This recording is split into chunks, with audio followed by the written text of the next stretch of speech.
একটু ভেবে দেখুন তো, আপনাদের গ্রামে পুকুর কাটছে আর হঠাৎ করে 10 থেকে 12 ফুট নিচ থেকে বেরিয়ে এলো এক কালো পাথরের মূর্তি। হাজার বছরের ঘুম থেকে যেন জেগে উঠলেন স্বয়ং বিষ্ণু। নমস্কার বন্ধুরা, আমি মিল্টন। আজকে আপনাদের এমন একটা ঘটনার কথা বলবো যেটা শুনে আপনাদের গায়ে কাটা দেবে। আমাদের বাংলার মাটির নিচে হাজার হাজার বছরের ইতিহাস চাপা পড়ে আছে, সেটা ভাবলেও অবাক লাগে। সম্প্রতি হুগলি জেলার পান্ডুয়ার মণ্ডলাই নামক গ্রামে পাওয়া গেছে এক প্রাচীন নিদর্শন। সেটা কি, কত পুরনো, আর কেনই বা মাটির এত গভীরে ছিল এই মূর্তি? তো এই সব প্রশ্নের উত্তর খুঁজবো আজকের এই ভিডিওতে। তো চলো ভিডিওটা এখান থেকে শুরু করা যাক।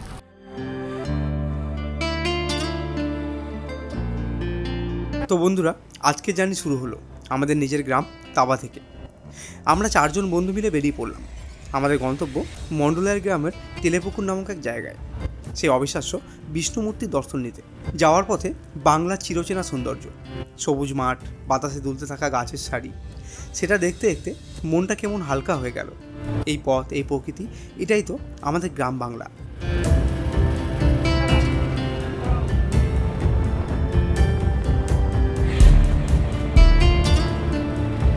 ইলছোবা গ্রাম দিয়ে এগোতে এগোতে হঠাৎ করে এই জায়গায় এসে একটু থামতেই হলো।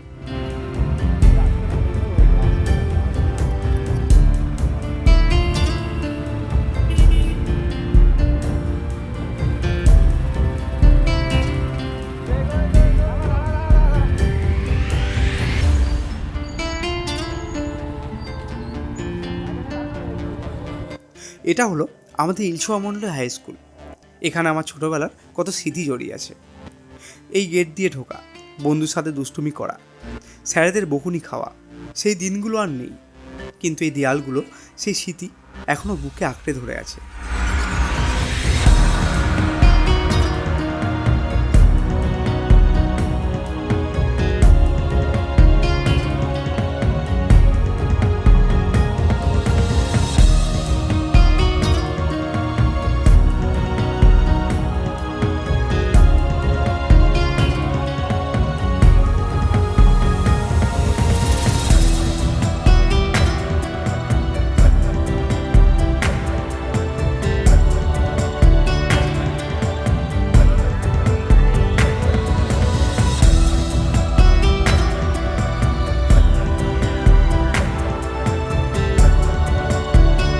আজ এখানে এসে মনে হলো কত তাড়াতাড়ি বড় হয়ে গেলাম।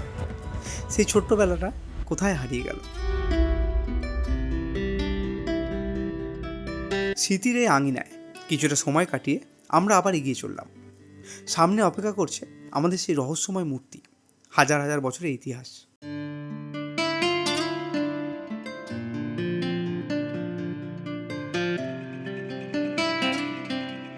মণ্ডলাই গ্রাম ঢুকতে ঢুকতে একটা জিনিস কিন্তু খুব চোখে পড়ে। এই গ্রামটা দেখলেই বোঝা যায় এর ইতিহাস। রাস্তার দুপাশে যে পুরনো ঠাকুর মন্দিরগুলো দাঁড়িয়ে আছে, ভাঙাচোরা হলেও এখনও মাথা উঁচু করে আছে, এগুলো নীরবে বলে যায় এই জায়গার হাজারো হাজারো বছরের গল্প। এক সময় এই গ্রাম নিশ্চয়ই অনেক জাঁকজমক ছিল। পাল যুগের রাজা মহারাজাদের আমলে এই অঞ্চলে হয়তো বড় বড় মন্দির, উৎসব আর পুজো হতো। সময়ের ধাক্কায় অনেক কিছু মিলিয়ে গেছে, কিন্তু এই পাথরের দেয়ালগুলো, এই পুরনো মূর্তিগুলো, এরা এখনও টিকে আছে এর সাক্ষী হয়ে। আর এখন এই মাটির নিচ থেকে বিষ্ণু মূর্তির আবির্ভাব, সেটা কি শুধুই কাকতালীয়, নাকি এই মাটি নিজেই তার ইতিহাস ফিরিয়ে দিতে চাইছে? চলো আজকের এই ভিডিওতে এই রহস্যরই উদ্ঘাটন করব। আমরা কিন্তু প্রায় পৌঁছেই গেছি। এবার এই জায়গাটাকে ভালো করে ঘুরে দেখা যাক।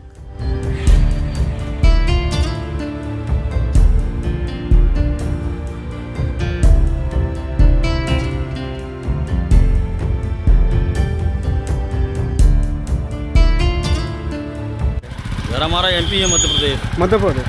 और कब आया जी इधर? हमको होगा 6-7 महीना। सब गाड़ी लेके घूमते हैं आप लोग? हाँ, हम लोग जा रहे हैं। अभी गए थे आपके मायापुर गए थे? हाँ, फिर तारकेश्वर जाएंगे, फिर जाएंगे हम लोग जगन्नाथ। अम्बिका कालना होके गए थे आप? अम्बिका कालना होके? कालना। नहीं, अच्छा, ना मायापुर किस रूट से गए थे? अरे हम लोग एमपी से आ रहे हैं ना।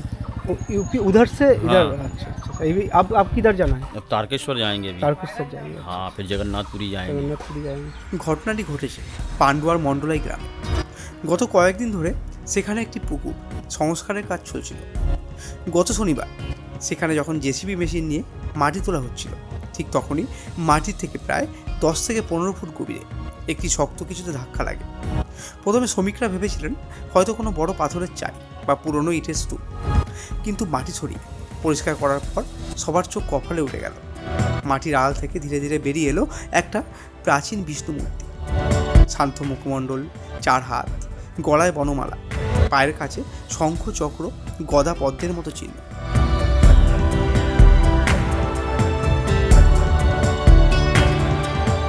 কালো কষ্টি পাথরের তৈরি এই মূর্তিটি প্রায় 5 থেকে 6 ফুট উচ্চতার, এতটাই ভারী যে প্রায় 15 থেকে 20 জন মানুষ সহজে মিলে তুলতে পারছিল না।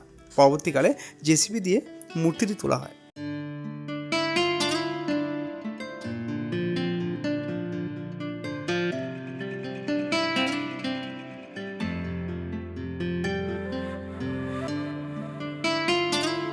খবর পেয়ে মুহূর্তের মধ্যে গোটা গ্রাম সেখানে জড়ো হয়ে যায়। অনেকেই জানাচ্ছেন জীবনে এই প্রথম এমন কিছু দেখলেন তারা। খবর পৌঁছায় স্থানীয় প্রশাসনেও।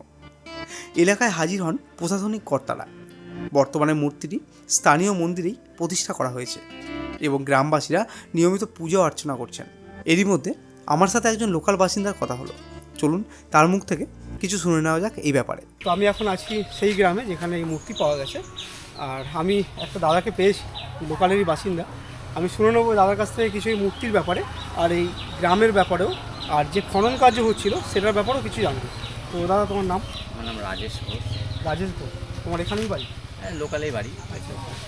তো মানে এই যে এখানে তো আরেকটা মন্দির আছে, এই মন্দিরটাকে তোমরা কি মন্দির বলো? এটা মনসা মন্দির, এখানে ঝাপান হয়। মানে একটা টাইমে এখানে একটা মেলা হ্যাঁ, বসে, অবশ্যই অবশ্যই বড় মেলা করে হয়, হয়, তাই তো? মেলা হয়, আচ্ছা ঝাপান হয়, আচ্ছা আচ্ছা। পুজোটা হয়। আর আরেকটা জিনিস যে যতদূর আমি জানি যে এই ইলশা মন্ডলাই গ্রাম আর এই যেরকম জামগ্রাম রয়েছে, এর সাথে তো প্রচুর পুরনো ইতিহাস জড়িয়ে আছে। অবশ্যই অবশ্যই। যেমন নন্দীবাড়ি আছে, এগুলো আছে।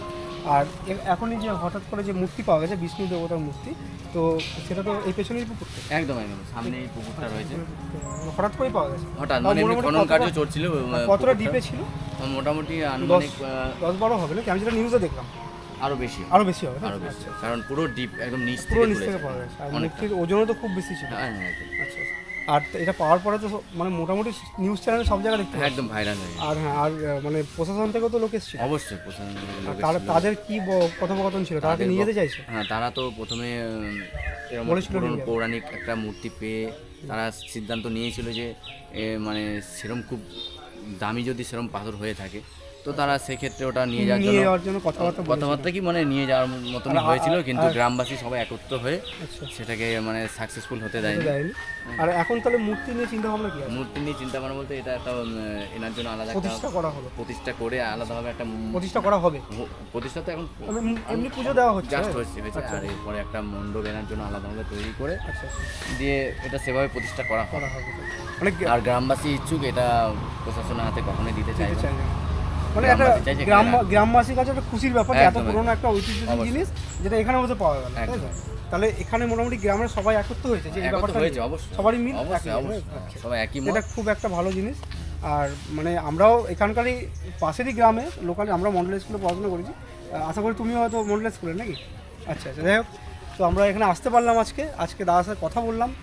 আর এখানে তো মন্দির আগে থেকেই ছিল, আর এখন এই মূর্তি পাওয়ার পরে আরও এই জায়গার পপুলারিটি আরও বাড়ছে। আর আমিও নিউজ চ্যানেলে প্রথমে দেখতে পেরেছি, তারপরে আমি আসতে পারলাম এখানে। আমার নিজের পার্সোনালি খুব ভালো লাগছে। দাদা, তোমার সাথে কথা বলে খুব ভালো লাগলো, ধন্যবাদ।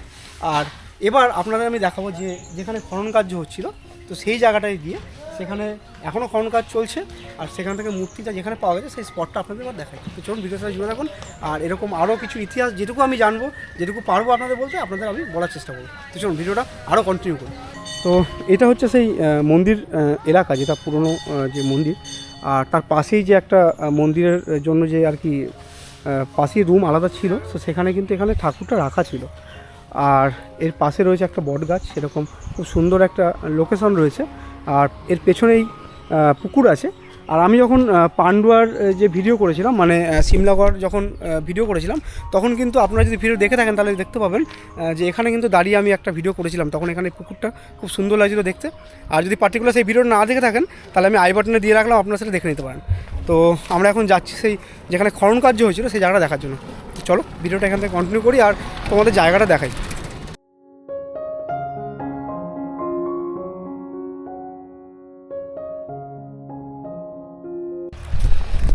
তো আমরা এখন যাচ্ছি সেই পুকুরটায় যেখান থেকে আর কি মূর্তিটা পাওয়া গেছে। তো আজকে আমার সাথে আছে এই যে সৌরভ সে হাই, আর এই যে সন্তু ভাই সে হাই, রাজীব বিএসএফ। তো আমরা এখন এখানে এসছি আজকের তো এই মূর্তিগুলো দেখানোর জন্য। আর এই জায়গাটা তোমাদের ভালো করে আরও ঘুরে দেখাই। এখানে এই যে খনন কাজ হয়েছে, এখান থেকেই কিন্তু এই মূর্তি পাওয়া গেছে। এটা কিন্তু একদম গ্রাম্য এলাকা, যে যে একটা গ্রাম্য প্রকৃতি সেটা কিন্তু এই গ্রামে পাওয়া যায়। যেরকম আপনারা দেখতেই পাচ্ছেন, সামনে ধানের গাদা রয়েছে, এখানে ছাগল রয়েছে, পাশে বিস্তীর্ণ মাঠ আছে। আর এটা কিন্তু আমরা এখানে কিন্তু আমরা ছোটোবেলা পড়াশুনো করেছি, আমাদের স্কুল এখান থেকে একদমই কাছে। আর এই যে সেই পুকুর, এই সমস্ত পুকুর কিন্তু বহু পুরনো পুকুর, যেগুলো কিন্তু এখন খনন কাজ হয়েছে আর তারপরেই এরকম মূর্তি বেরিয়ে এসছে। এখানে জেসিবি রয়েছে আর এই পুকুরটা পুরোই খনন কাজ হয়েছে। এই দাদার কাছ থেকে ইনফরমেশান যেটা আমি আরেকটা পেয়েছি, এই পুকুরটা কিন্তু 2 তারিখে খনন কাজ শেষ হওয়ার কথা ছিল, আর পার্টিকুলার 1 তারিখেই কিন্তু এই মূর্তি পাওয়া গেছে। তো এই যে জেসিবি রয়েছে এখানে, আর এখনও খনন কাজ চলছে।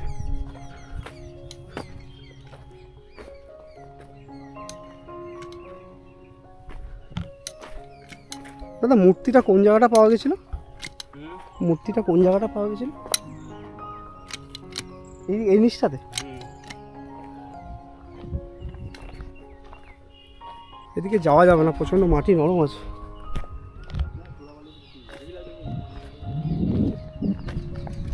দেখানোর আমি চেষ্টা করছি। তো এই যে সেই জায়গা, এখান থেকে কিন্তু মূর্তি পাওয়া গেছে। এই যে সেই জায়গা, এখানেই খুঁড়তে মূর্তি পাওয়া গেছে। প্রায় 10 থেকে 15 ফুট নিচে হবে, তারও বেশি ডিপ হবে হয়তো, যেটা দাদা বললো। এরকম বড় পুকুর একটা।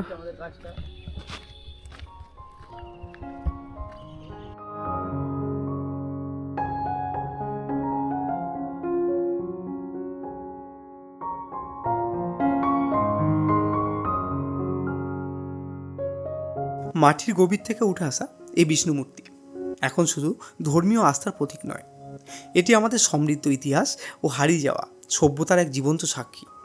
বাংলার মাটি আজও কত রহস্য তার বুকে আঁকড়ে ধরে বসে আছে, এই ঘটনা তারই প্রমাণ।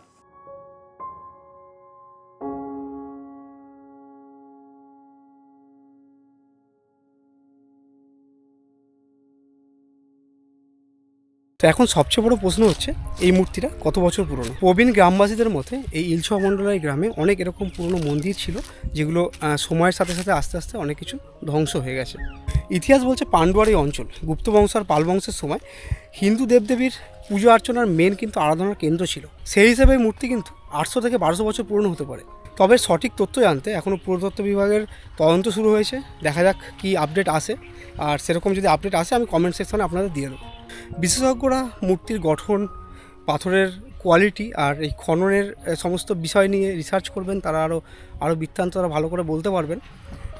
তো এটা একটা সত্যি একটা গর্বের বিষয় যে এরকম একটা মূর্তি আমাদের এরকম গ্রাম অঞ্চলের মধ্যে সবার সামনে উঠে এসছে, সেটা খুবই একটা ভালো জিনিস। আর এরই জন্য কিন্তু এই জায়গার আরও পপুলারিটি পেয়েছে, অনেক নিউজ চ্যানেল এখানে এসছে, অনেকে নিউজ করেছে। তো সেরকমই আমি আজকে এলাম আর এই জায়গার ব্যাপারে আপনাদের জানালাম। তো বন্ধুরা, আপনাদের কি মনে হচ্ছে এই মূর্তিটা কত বছর পুরনো হতে পারে? মাটির নিচে কি আরও এরকম কি অনেক প্রাচীন তথ্য লুকিয়ে আছে? আপনাদের কি মতামত? অবশ্যই কিন্তু কমেন্ট করে আপনাদের মতামত জানাবেন। আর সবশেষে আপনাদের ভিডিওটা কীরকম লাগলো অবশ্যই কমেন্ট করে জানাবেন। আর এরকম আরও ইতিহাস জানতে, আরও রহস্য জানতে আর আরও অ্যাডভেঞ্চার জানতে আপনারা কিন্তু চ্যানেলটা সাবস্ক্রাইব করে বেল আইকনটা অন করে রাখতে ভুলবেন না। আর যদি ভিডিওটা ভালো লাগে অবশ্যই লাইক কমেন্ট করে ভিডিওটা শেয়ার করবেন, আরও অনেক প্রিয়জনের মানুষের কাছে পৌঁছবেন, যাতে এরকম ইতিহাসের ঘটনা যারা অনেক আরও জানতে পারে। তো চলুন আমরা এবার এখান থেকে বেরিয়ে যাবো, আর ভিডিওটা এখানে আমি শেষ করলাম। আর আপনাদের বারবারই একটা রিকোয়েস্ট করি, আমার চ্যানেলটা নতুন আর আমার চ্যানেলটা ছোটো, আপনাদের সাপোর্টটা খুবই দরকার। আপনাদের একটা লাইক, একটা কমেন্ট আমাকে কিন্তু ভীষণ পরিমাণে মোটিভেট করে নতুন করে কোনো ভিডিও করার জন্য।